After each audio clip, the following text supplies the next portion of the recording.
20 ივლისი კვირა. დღიური არა თუ დამიწერია, ასეთი რამ არც კი მიცდია და დამიპირებია და უცებ საჯარო დღიურიო, ავტორისავე დეკლამირებით. ასე რომ მგონი რაღაც მანიფესტი უფრო გამომივა, თუმცა აქ დღიურთან ერთად სიტყვა თავისუფლებას მონაწილეობს. შაბათს ჯერ ქუთაისს სტუმრობდით, იქედან ბათუმში წამოვედით და დავრჩით. სოზარმა ჩამოგვასწრო. მესამე წელია სოლიდარობის გამოცემაში ვართ და ბოლოს გადავწყვიტეთ მისი მკითხველები უფრო ახლო გაგვეცნო. გაგვეგო რას ფიქრობენ უფლებებზე, თავისუფლებებზე, თანადგომასა და ტოლერანტობაზე. სოლიდარობის ბოლო ნომრის მთავარი თემა სიტყვის თავისუფლებაა. უკანასკნელ ხანს საგრძნობლად შებოჭილი ჩვენი ელექტრონული მედია. ქუთაისსა და ბათუმის დისკუსიებსაც შესაბამისად შეზღუდული მედია შესაძლებლობების საკითხზე მართავთ. შეხვედრა 3 საათზე სახალხო დამცველი საჭარის ფილიალშია დაგეგმილი. მანამდე ზღვა, ბულვარი, აჭარული ხაჭაპური. ია ანთაძესთან, დათო პაიჭაძესთან, სოზართან, ბათუმის არასამთავრობოებთან, ადგილობრივ მედიასთან და სტუდენტებთან ერთად ვიწყებთ ჯაბაას. მთავარი მომხსენებლები დათო და ია არიან. ორი რამ უნდა ვიღონოთ, ამბობს ია. ერთი რომ სიმართლის თქმა შეუძლოთ და მეორე, დობა აღვიდგინოთ ჟურნალისტებმა, თორემ უკვე მილიციელებს გვეძახიანო. ისე კი უახლოეს მომავალში ელექტრონულ მედია სივრცეში ხელისუფლების წნეხისგან გათავისუფლება, თავისუფალი სიტყვის, სიმართლის, ფაქტების მოსმენა ძნელი იქნება და ამდენად ეს პასუხისმგებლობა ბეჭდვითმა და ადგილობრივმა მედია საშუალებებმა უნდა იტვირთვანო. დობას კი მაშინ აღვიდგენთ სტანდარტის დამცველი ჟურნალისტები ერთად დადგომას თუ მოვახერხებთ და ავტორიტეტულ მედია საბჭოს თუ შევქმნითო. დათო ხელისუფლების პასუხისმგებლობაზე მეტად ჟურნალისტების სისუსტეზე საუბრობს. ჟურნალისტები უნდა უძლებდნენ ყოველგვარ ზეწოლას და გმირობად ამას ნუ შერაცხავენო. შემგუებლობა მეტისმეტად ადამიანური რამაა. ამიტომ აქ და ახლა იოლად დავყვებით ხოლმე კოლექტიური ძალის ზეწოლას ან სახელმწიფოს უკანონობას, რომლისგან დაუმორჩილებლობის შემთხვევაში სამსახურიდან პანღურის ამოკვდას, ეპოლეტების აყრას, ცხვირპირის გამთლიანებას ან და უარესებს ველით. ბოლო წლების ემპირიული გამოცდილება ამის ობიექტურ საფუძველს იძლევა. მართალია პავლე მოციქული ამბობდა non conformare, ნუ თანახად ექმნებით სოფელ საამასო, მაგრამ იმას ღმერთი გამოეცხადა. მერე 3 დღე თავისთან ყავდა 64-ში და ბოლოს უთხრა: ჭეშმარიტებას თუ ბოლომდე მიაწვევი, აქა მოყოფ თავსო და ასე გამოუშვა უკან წუთი სოფელში. ჩემი და მრავალი ჩემნაირი 64 კი ეს სოფელია. ერთი მხრივ თავისუფლების შიში და კონფორმიზმი არსებობის გადარჩენისთვის აუცილებელი პირობაა. ამიტომ თავისუფლების დრო უხერხული, შემაწუხებელი დროა, ყოველდღიური არჩევანი, საკუთარ თავთან, უკანონობასთან, საზოგადოების სტერეოტიპებთან ჭიდილი. მაგრამ მეორე მხრივ, როცა თავისუფლების გარეშე ვფიქრობთ, საუბრობთ და ვიქცევით, როგორც მერაბ მამარდაშვილი ამბობდა, ეშმაკი გვათამაშებს და ჩვენცა და გარემოც საბოლოოდ მახინჯდებით. მარტივი მაგალითი: ჩრდილო კორეელი საშუალოდ 5-7 სანტიმეტრით დაბალია სამხრეთ კორეელზე, მოწყენილია და გაუხარელი. ერთი სიტყვით, სულმნათ იოსიფ ბროდსკისა არ იყოს, ჩვენი სიმაღლეში ზრდისთვის კარგი იქნებოდა, რომ შეგვძლებოდა უკანასკნელები ყოფილიყავით დემოკრატიაში, ვიდრე მეორეები ავტოკრატიაში. სასტუმროში გვიან დავბრუნდით. ტელევიზორს არხიდან არხზე ვთავ. საზოგადოებრივზე ბოლო მოამბეა. აფხაზეთი, ოსეთი, რუსების შეტევები, შტაინმაიერი, მკვლელობა გლდანში, ლეიბორისტების ამბები. ორი კვირაა დაახლოებით ერთსა და იმავეს ვისმენთ. საინფორმაციოების თვალსაჩინო მნიშვნელოვნად შეიკუმშა. 21 ივლისი ორშაბათი. 7:30 ხდება. ვიცი რომ ბათუმიდან 8-ზე უნდა გავიდეთ. დილის ძილისთვის 5 წუთიც რომ მქონდეს დარჩენილი, მაინც შევიბრუნებ ხოლმე. მთელი 1 საათი მაქვს წინ და ისევ ვიძინებ, უფრო სწორად, ძინავს ისე რომ ვიცი რომ ძინავს, ხოლო ეს რომ ვიცი რატომღაც მსიამოვნებს.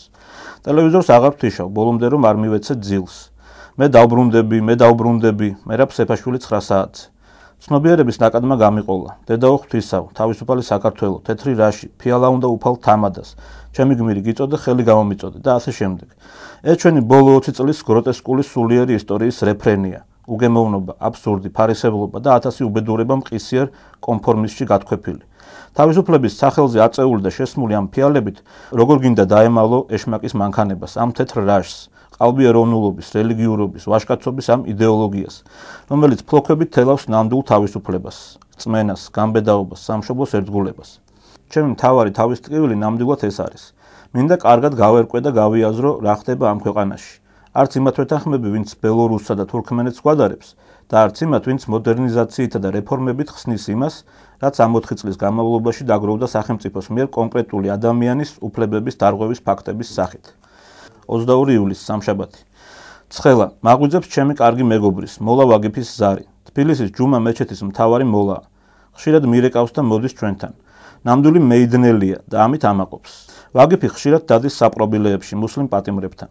ესაუბრება ჭკუას აარიგებს სასულიერო ლიტერატურით, სალოცავი ნოხებითა და ფსკვნილებით ამარაგებს. ამ მიმართულებით ვითარება ბოლო პერიოდში გაუმჯობესდა. რელიგიურ უმცირესობებს თავიანთ თავისუფლება შეზღუდულ მრევლთან უშვებენ, მაგრამ ერთი მნიშვნელოვანი საკითხი მოუგვარებელი დარჩა. მუსლიმმა ან კრიშნაიდმა სასულიერო პირმა საპყრობილეში თავისი რწმენის მიმდევარი რომ მოინახულოს, საპატრიარქოდან ნებართვა უნდა მიიღოს. ეს კი დაახლოებით იგივეა თბილისში მცხოვრებმა მოლა ვაგიფმა მარნეულში რომელიმე მუსლიმის მოსანახულებლად თქვათ ლევონ ისახანიანს, სომეხთა ეკლესიის პრესმდივანს რომ სთხოვოს ნებართვა. ხო დამცინავი და აბსურდული რამ იქნება. სამსახურში როგორც წესი გვიანობამდე ვრჩები. 11 საათისთვის სოზარი მირეკავს, რომელიც ასევე გვიანობამდე მუშაობს. როგორც თვითონ უწოდებს, დემოკრატიის ზაპასკაზე, ტელევიზია კავკასიაზე მიყვება ამბებს. იცის რომ მე ვხალისობ აკუბარდიაზე და სინდისზე მაგდებს.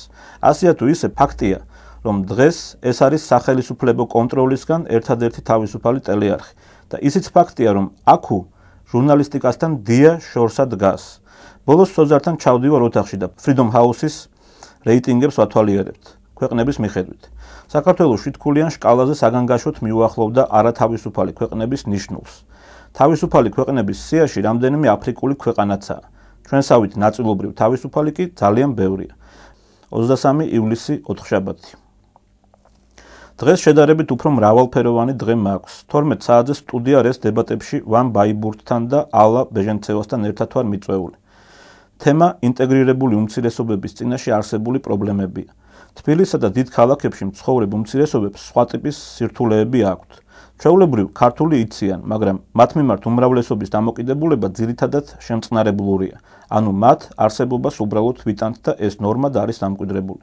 ამის გამო უმცირესობის წარმომადგენლებს მეორეხარისხოვანი მოქალაქის კომპლექსი უჩნდება, რასაც ასიმილაციის პრობლემა მოყვება ხოლმე. ასევე ძნელია მათთვის სახელმწიფო სამსახურში დასაქმება. ამ ყველაფერს მიზეზების მთელი კომპლექსი განაპირობებს, მაგრამ ერთი რამ ნამდვილად შემიძლია ვთქვა. სახელმწიფო პოლიტიკა შესაძლოა ამ ეტაპზე ნაკლებად ეფექტურია, მაგრამ ეთნიკური უმცირესობების ინტეგრაციისკენ არის მიმართული და მათ დისკრიმინირებასა და იგნორირებას არ ცდილობს. ამ მხრივ საზოგადოება და განსაკუთრებით ბეჭდვითი მედია უფრო სწოდავს ხოლმე. 24 ივლისი, ხუთშაბათი.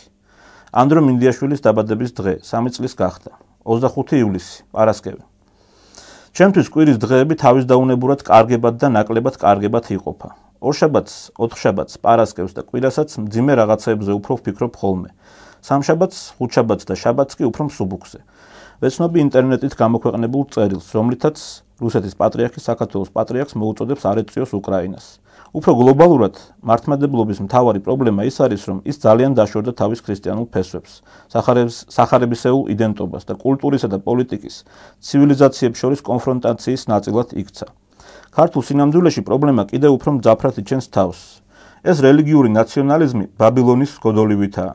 ადამიანებმა იფიქრეს ღმერთს ჩვენი აშენებული კოშკით მივწვდებითო, მაგრამ მისი სიმაღლითა და სიდიადით ისე მოიხიბლნენ, რომ კერბად აქციეს და ღმერთი დაავიწყდათ. მე მგონი ამ დავიწყების პროცესში ვართ ჩვენც, როცა მაგალითად სამების ტაძარზე როგორც თვითკმარ მოვლენაზე ვსაუბრობთ, როცა ვამბობთ, რომ ეს ტაძარი ქართველი ერის ავტოპორტრეტიაო. დღის ბოლოს ვიგებ, დაკავებული ოსიეროვნების პასტორი გირაუთი გამოუშვიათ.